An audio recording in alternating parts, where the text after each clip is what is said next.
What's up everyone? Welcome to TrailerSpot. And today we will be talking about the best upcoming movies. The Conjuring 4 has officially tapped the screenwriter of the previous two films to return for another terrifying outing.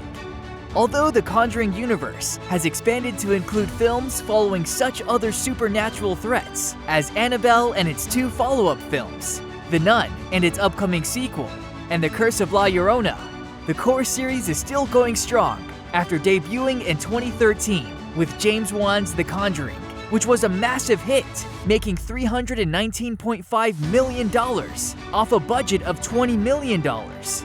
All three Conjuring films follow the exploits of real-life paranormal investigators, Ed and Lorraine Warren, as played by Patrick Wilson and Vera Farmiga. According to Deadline, the untitled sequel, The Conjuring 4, has been officially confirmed with the screenwriter David Leslie Johnson McGoldrick tapped to return after writing both The Conjuring 2 and The Conjuring: The Devil Made Me Do It. Plot details are being kept under wraps on the new sequel. Director James Gunn and producer Peter Safran have officially been tapped to lead Warner Bros. Discovery's DC Studios, including the DCEU. 2022 has been a big shakeup year for Warner Bros. Discovery following their merger, as CEO David Zaslav and his team are restructuring the new studio. It has also caused the DC IPs to be affected, as several projects have been pulled back. One of the big headlines for the studio in 2022 was the sudden cancellation of the Batgirl movie, which finished principal photography.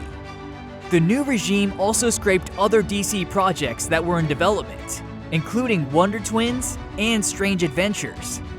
Despite that, DC remains a big priority for Warner Bros. Discovery as they look to make it one of their leading franchises. Following the departure of Walter Hamada as the head of DC Films, the studio has actively been searching for a new boss to lead their films and TV shows. Hamada's last contract was initially set to run through 2023, but the Batgirl cancellation caused him to step down from his position after the release of Black Adam. One of the candidates that Warner Bros. Discovery was eyeing for the position was Dan Lin, but discussions ultimately fell through, causing the studio to continue its search. The search has officially ended as The Hollywood Reporter reveals that Gunn and Safran are set to lead Warner Bros. Discovery's DC Studios, which will include movies, TV shows, and animation. DC Studios will also officially replace the DC Films division. Gunn will focus heavily on the creative side, while Safran takes on business responsibilities. While it will likely be some time before Gunn and Safran's full plans will be unveiled, this is a huge step forward for the DC brand. Since Joss Whedon's Justice League in 2017, the DCEU has been in constant flux, as Warner Bros. Has tried to figure out how to best proceed with the interconnected franchise. By having its dedicated studio and two heads leading the charge, this can be the start of more consistency, whether it's shared universes, including the Arrowverse and DCEU, or independent continuities, which is what the Batman and Joker franchises fall into. Since Gunn and Safran will officially be in charge as of November 1st, it will be interesting to see how they play things out in 2023, with Shazam! Fury of the Gods, The Flash, Blue Beetle, and Aquaman and the Lost Kingdom are slated to hit theaters. Time will tell how DC Studios will function compared to DC Films, but this will, without doubt, be a huge game changer no matter what happens. As the DCEU continues to go forward, now under new leadership, it will be an intriguing journey to follow over the next couple of years. Showrunner Ryan Condal has revealed the name and patronage of the enormous, beastly dragon seen in the jowls of Dragonstone during House of the Dragon Season 1, Episode 10, The Black Queen. Set 200 years before Game of Thrones, the prequel series an examination of the Targaryen Civil War, known in-world as the Dance of the Dragons.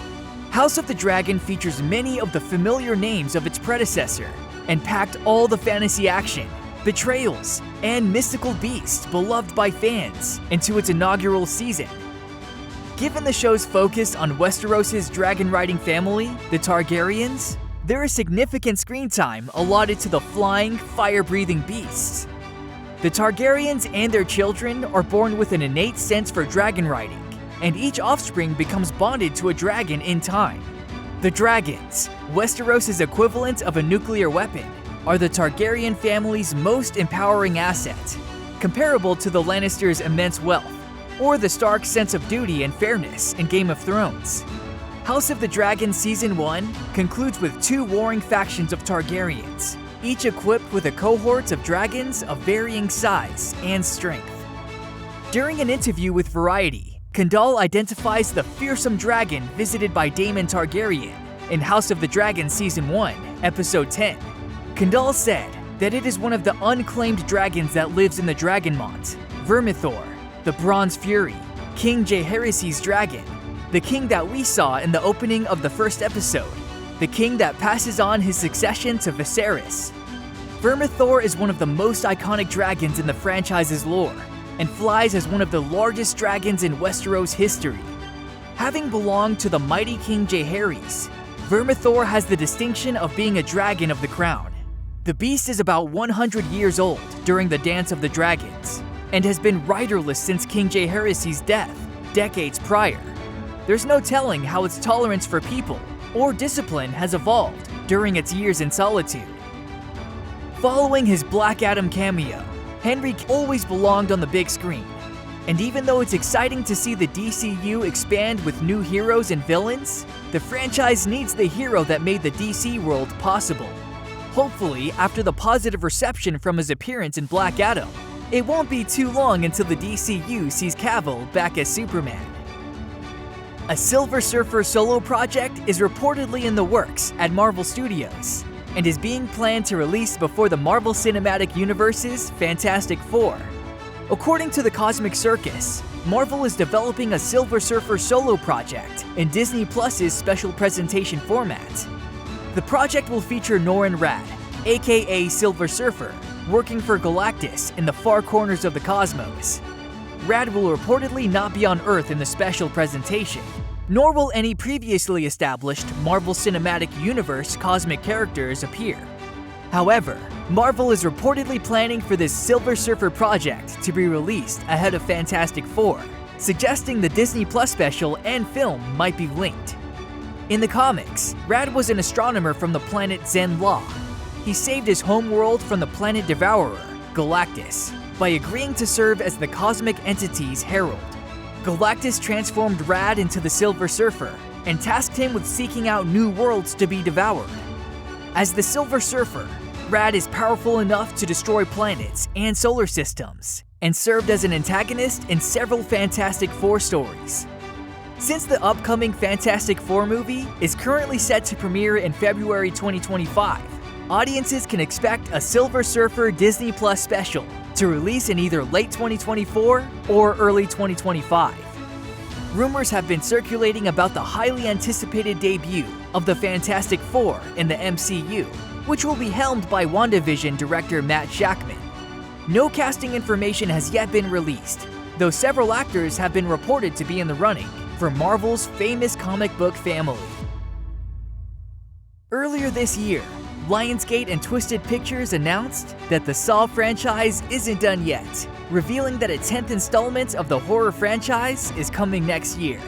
Few details were revealed and still remain murky, but fans of the franchise have an exciting thing to look forward to: the return of Tobin Bell. He will reprise his role as John Kramer, aka Jigsaw, for the upcoming movie. This will mark the 9th Saw movie Tobin Bell has starred in, with the most recent, Spiral, from the Book of Saw, being the only movie he didn't appear in. The wait for Black Adam 2 won't be as long as the first movie, promises producers of the Dwayne Johnson starring franchise. After being attached as the DC icon for over a decade, Johnson has officially entered the DCEU as Black Adam, making this the first time the character has appeared in live action. It wasn't until January 2017 that Warner Brothers greenlighted Black Adam, letting Johnson have his own solo film rather than star in Shazam, as that was the initial plan.